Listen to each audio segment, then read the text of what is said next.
Hi friends. ஒன்றும் இல்லை, பயங்கரமாக மழை பெஞ்சதில் கீழே நம்ம நல்ல தண்ணி தொட்டியில் வந்து தண்ணி நின்றுச்சு. அதில் வந்து இந்த மாதிரி புழுவெல்லாம் இருந்துச்சுங்களா. பார்த்தோன்னே டக்குன்னு என் மைண்டு ஒரு ஐடியா இருந்துச்சு. சரி, நம்ம ஃபைட்ரு ஃபிஷ் வந்து வாங்கி இது வரைக்கும் நம்ம லைவாக அவனுக்கு ஃபுட்டு கொடுத்ததில்ல, இன்னைக்கு கொடுத்துருவோம் அப்படின்ட்டு கீழே போய் பிடிச்சிட்டு வந்துட்டேன். பிடிச்சிட்டு வந்து விட்டால் எப்படி திங்கிறான் பாருங்களேன். மொட்டக்குன்னு பிடிச்சிட்டாங்க பாருங்கள், எவ்வளோ ஆக்டிவாக இருக்காங்கன்ட்டு. வேட்டையாடி சாப்பிட்றது தான் பிடிக்கும் போல், பயங்கரமாக பிடிச்சான் பார்த்தீங்களா. இப்போ இதில் என்னென்னா, இவர் வந்து ரொம்ப ஆக்டிவாக இருக்கான். என்ன கேட்குறான் கொடுக்க சொல்லி. இப்போ பார்த்தீங்கன்னா அது வந்து என்ன பண்ணுதுன்னா, அப்படியே அங்கிட்டு இங்கிட்டு சுற்றி எதுவும் இருக்கா அப்படின்னு தேடுது. இப்போ இதில் அவருக்கு ஒரு டெஸ்ட்டு என்ன அப்படின்னா, மேலே வந்து புழு மாதிரி தெரியுது பார்த்தீங்களா, அது வந்து குச்சி, ஆக்சுவலாக புழு கிடையாது. இந்த பக்கம் பாருங்களேன், புழு ஒன்று நிற்கிது. ஆனால் அது வந்து பயங்கரமாக ப்ரில்லியண்ட்டாக அசையாமல் நிற்கும். இப்போ நீங்கள் பாருங்களேன், அடுத்தடுத்தது இப்போ இவர் போயிட்டு ஸ்டிக்கை செக் பண்ணிக்கிட்டு இருக்காரு.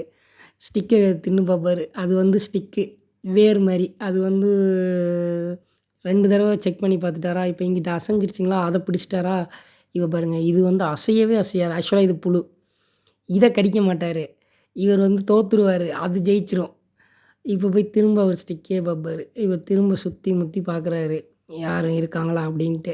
அது தப்பிச்சிருச்சு பாருங்கள், அங்கேயே அசையாமல் அப்படியே நிற்கிது. அதுக்கு தெரிஞ்சிருச்சு, அசைஞ்சோம்னா நம்மளை பிடிச்சிருவான், சாப்பிட்ருவான்ட்டு. இப்போ நான் அடுத்த செட்டு எடுத்துக்கிட்டு இருக்கேன். அடுத்த ஒரு 3 நாள் புழு விடலாம் அப்படின்ட்டு. திரும்ப அது ஸ்டிக்கு கிட்ட தான் போயிருக்குது. ஏன்னா ஸ்டிக்கு தான் கொஞ்சம் பெருசாக இருக்கா, அதனால் அதுக்கிட்டே போய் தான் நின்று பார்த்துக்கிட்டு செக் பண்ணிக்கிட்டே இருக்குது, அசைவியான்ட்டு. ஸ்டிக் எப்படி அசையும், அதுக்கு பக்கத்தில் இருக்க தான் புழுன்னு அவரால் கண்டுபிடிக்க முடியல. அந்தளவுக்கு நம்ம ஆள் அசைஞ்சோம்னா செத்துருவோம்டான்ட்டு கரெக்டாக நின்றுக்கிட்டு இருக்கான்.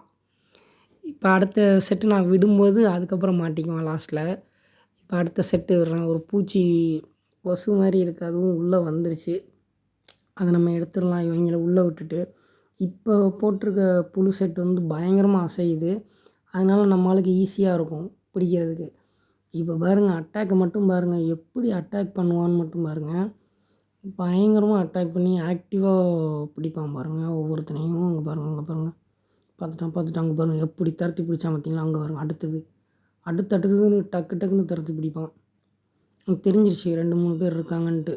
இந்த பாருங்கள், இங்கே பாருங்கள், இப்போ விரட்டி பிடிப்பான் பாருங்கள். அங்கே பாருங்கள் எப்படி அங்கே பாருங்கள், மாட்டில் அது எஸ்கேப் ஆகிட்டு இருந்துச்சா, விரட்டி பிடிச்சான்.